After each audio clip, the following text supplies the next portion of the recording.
एक नई वीडियो के साथ आज मैं फिर हाजिर हूं, आपका होस्ट दोस्त विक्रांत जोशी। आपका स्वागत करता हूं मेरे वी मास्टर में, जिसमें हम लेके आते हैं वर्ल्ड अफेयर्स और डिफेंस के दिन भर की टॉप खबरें। चलिए जान लेते हैं। अपनी सबसे पहली खबर की बात करेंगे तो वो इसरो की तरफ से निकलकर सामने आ रही है। हम जानते हैं कि हमारे गगननॉट सामने आ चुके हैं और ये 4 लोग चुने गए हैं और ये इंडियन एयरफोर्स से संबंध रखते हैं और अब इनको एस्ट्रोनॉट डेजिग्नेशन दे दी गई है। हमारे इसरो की चीफ के द्वारा कुछ और चीजें हमारे सामने रखी गई हैं जिनको कि आपको जानना बहुत ज्यादा जरूरी है। हम जानते हैं कि भारतीय अंतरिक्ष स्टेशन की बात करी जा रही है, इंडियन स्पेस स्टेशन की बात करी जा रही है। तो हमारे इसरो की चीफ ने कहा है कि इसका डिजाइन पहले ही रेडी हो चुका है और 2024 में ये रेडी हो चुका है। 2028 में हमें इसे लॉन्च करना है। 4 साल हम इससे आगे हैं। ये इसका जो निर्माण है, सबसे पहले अनमैन्ड क्रू मॉड्यूल इसमें होगा और धीरे धीरे जो क्रू मॉड्यूल इसमें ऊपर धीरे धीरे जाएंगे उसको जोड़कर एक स्पेस स्टेशन बनाया जाएगा, जैसे कि अन्य स्पेस स्टेशन अन्य देशों के द्वारा बनाए गए हैं। 2028 में इसका पहला लॉन्च किया जाएगा और 2035 तक इसको कंप्लीट कर लिया जाएगा। और उनके द्वारा ये भी बताया गया जो गगनयान में क्रू मॉड्यूल जाने वाला है उसमें ऐसा नहीं होगा जैसे पहले खबरें आ रही थी कि 3-4 गगननॉट हमारे चले जाएंगे। एक ही गगननॉट को भेजा जाएगा और वो एक दिन ही केवल स्पेस में बिताएगा। वैसे ये जो क्रू मॉड्यूल है जो भारत के द्वारा बनाया गया है, इसरो के द्वारा बनाया गया है, वो 3 लोगों को एकोमोडेट करने के लिए बिल्कुल काबिल है और 3 दिन के लिए इन 3 लोगों को स्पेस में रखा जा सकता है इस क्रू मॉड्यूल में। पर ये इसरो की तरफ से कहा गया है कि एक ही व्यक्ति को भेजा जाएगा एक दिन के लिए। उससे पहले जो ह्यूमन मिशन होने वाला है उससे पहले अनमैन्ड क्रू मॉड्यूल भेजा जाएगा जिसको कि G1 नाम दिया जाएगा और ये जुलाई में भेजा जा सकता है।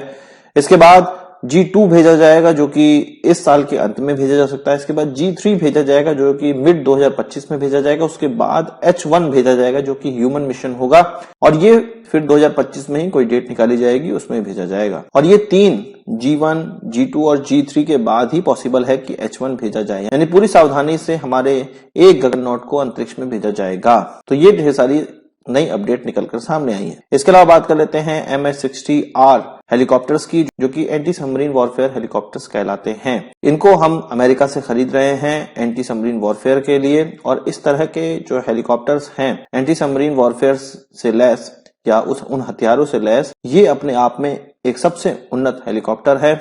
इसके अलावा भी अन्य हेलीकॉप्टर है पर वो इसके आधे से भी कम कैपेबिलिटी के हैं। 6 मार्च को इसका इंडक्शन कर दिया जाएगा INS गरुड़ा में और हमारे रक्षा मंत्री के द्वारा ये इंडक्शन किया जाएगा, ये कमीशनिंग की जाएगी।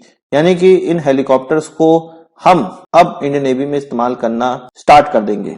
24 का ऑर्डर दिया गया था 2020 में और 6 इसमें से डिलीवर हो चुके हैं इंडियन नेवी को और अब इसका कमीशनिंग भी ये एक तरह से कह सकते हैं कि ऑफिशियल हो जाएगा कि अब इसको इंडक्ट कर लिया गया है। यह हेलीकॉप्टर भारत का ऐसा पहला नेवल हेलीकॉप्टर होने वाला है जो कि खुद की रक्षा करने में भी कैपेबल होगा, मतलब सेल्फ डिफेंस कैपेबिलिटी के साथ आएगा। इसमें इंफ्रारेड फ्लेयर्स और चेफ भी होंगे और इस हेलीकॉप्टर के द्वारा टॉर्पीडो भी लॉन्च या डिप्लॉय की जा सकेगी। तो बहुत उन्नत हेलीकॉप्टर है और ये भारत के लिए, भारतीय नेवी के लिए एक मील का पत्थर साबित होने वाला है। बात कर लेते हैं DRDO की।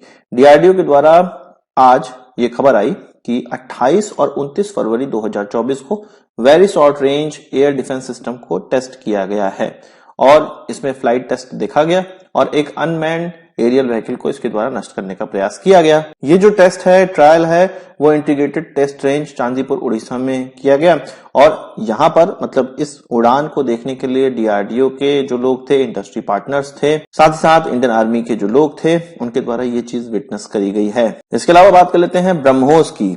मिडिल ईस्टर्न कंट्रीज और नॉर्थ अफ्रीकन कंट्रीज, जिनको कि MENA का नाम दिया गया है, मतलब middle east and north African countries, वो देश, इन जो एरिया में वो देश जो कि Su-30 का इस्तेमाल करते हैं, वो अब भारत की तरफ देख रहे हैं, इच्छुक हैं ब्रह्मोस के एयर लॉन्च वेरिएंट पे, क्योंकि भारत की तरफ से ऑलरेडी ब्रह्मोस का इंटीग्रेशन Su-30 MKI में किया जा चुका है। तो अन्य देश भी देख रहे हैं कि हमारे जो Su-30 है उसमें भी ब्रह्मोस का इंडक्शन तो किया जा सकता है, इंटीग्रेशन तो किया जा सकता है और वो भारत देश ही है जो इसका इंटीग्रेशन कर सकता है। तो कई देश के डेलीगेशंस जो कि इस MENA एरिया से आते हैं वो इस मिसाइल को अपनी एयरफोर्स में इंडक्ट करने के लिए देख रहे हैं। साथ ही साथ ब्रह्मोस मिसाइल का जो लैंड वेरिएंट का, या आप कह सकते हैं कि सोर बेस्ड वेरिएंट का, जब से खरीदार फिलीपींस देश हुआ है तब से इसकी और भी क्वेरीज आ रही हैं और हम ये देखेंगे जल्द ही इंडोनेशिया को भी ये बेचा जा चुका होगा या ये खबरें आने लगेंगी कि कोई साउथ ईस्टर्न देश हमसे ये खरीद रहा है। अब बात कर लेते हैं अदानी और इल्बिट के कॉर्पोरेशन की। और ये चीज भारत के जो घर के अंदर डेवलप हुआ या इंडिजिनस गन है उसके लिए थोड़ी घातक हो सकती है, या घातक नहीं तो कंपटीशन बहुत ज्यादा देने वाली हो जाएगी। ये न्यूज जो आपके सामने मैं अब रखूंगा। असल में आपको पता है कि इजराइल की कंपनी इल्बिट और भारतीय company Adani defence and aerospace दोनों के बीच में कोलैबोरेशन है, और इस कोलैबोरेशन में बहुत से ऐसे हथियार हैं जो कि इजरायली हथियार हैं, उसका भारत में निर्माण या उसका इंडिजिनस सोल्यूशन या उसका इंडिजिनस रूप या भारतीय रूप Adani defence and aerospace convert करने वाली है या बनाने वाली है। इसमें एक एटमस पे बेस्ड इल्बिट का एक ट्रक माउंटेड हॉविस्टर है जो कि 155 mm 52 कैलिबर का है। ये भारत के सामने रखा जा सकता है और इसको 6x6 के ट्रक में या 8x8 ट्रक में लोड किया जा सकता है। अदानी डिफेंस एंड एरोस्पेस के जो ऑफिशियल्स हैं उनकी तरफ से ये कहा गया है कि इंडियन आर्मी का जो भी टेंडर होगा जिसमें कि 800 माउंटेड गन सिस्टम लेने हैं उसमें ये भाग लेंगे। साथ ही साथ इसके टोप वेरिएंट पे भी वो काम कर रहे हैं, और टोप वेरिएंट इसका एडवांस टोप आर्टिलरी गन के सीधे कंपटीशन में रहेगा, और जो 400 यूनिट का एक टेंडर निकलने वाला है इंडियन आर्मी की तरफ से वो इसमें भी भाग लेंगे। मतलब इसका सीधा कंपटीशन हमारी धनुष आर्टिलरी गन्स या इसकी टॉप वेरिएंट का जो कंपटीशन वो हमारी ATA/GS इन सब से डायरेक्ट कंपटीशन है, और इसको परास्त करने के बाद ही इंडियन आर्मी की तरफ से हमारे इंडिजिनस सॉल्यूशंस को खरीदा जा सकता है। DRDO और कल्याणी और DRDO और टाटा के द्वारा ये गन्स बनाई जाती हैं। आप में से बहुत से लोग कहेंगे कि ये गन्स तो नेगेटिव इंपोर्ट लिस्ट में है, मतलब इसका इंपोर्ट नहीं किया सकता है, तो इंपोर्ट की यहाँ पे बात नहीं चल रही। यहाँ पे ऐसे गन्स जो कि इजराइल में इस्तेमाल किए जाते हैं उसके द्वारा डेवलप किए गए हैं उसको भारत में बनाने की बात चल रही है। तो भारत में जब वो बनने लगेगा उसका 60% 70% कंपोनेंट भारत में बना के इस्तेमाल किए जाएंगे और कुछ उसका लाभ इजराइल को पहुंचेगा।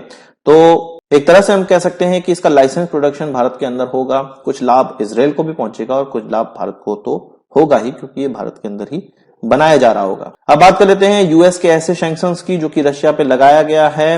वैसे तो कई सैंक्शंस लगाए गए हैं, पर ये डायरेक्ट इंपैक्ट करेगा जो रशिया से ऑयल भारत की तरफ आते हैं, ये उसको डायरेक्ट इंपैक्ट करने वाला है।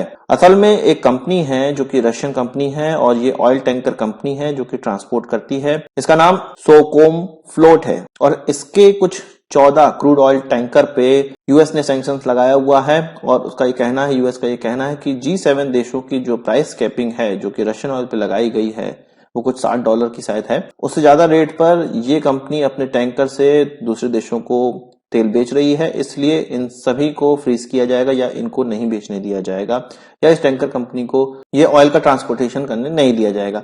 अब भारतीय जो ट्रेडर्स हैं या जो भारतीय खरीदार हैं वो इस ऑयल टैंकर से या इस कंपनी से खरीदते थे तेल। अब जब उनको ये टैंकर नहीं मिलेंगे तो दूसरे टैंकर जो कि महंगे दाम पे हो सकता है अपनी मोनोपोली का फायदा उठाएं, क्योंकि एक कंपनी जब कम हो गई है तो वो अपना रेट बढ़ा देंगे, जिससे कि हमें महंगे दाम पे तेल खरीदना पड़ सकता है।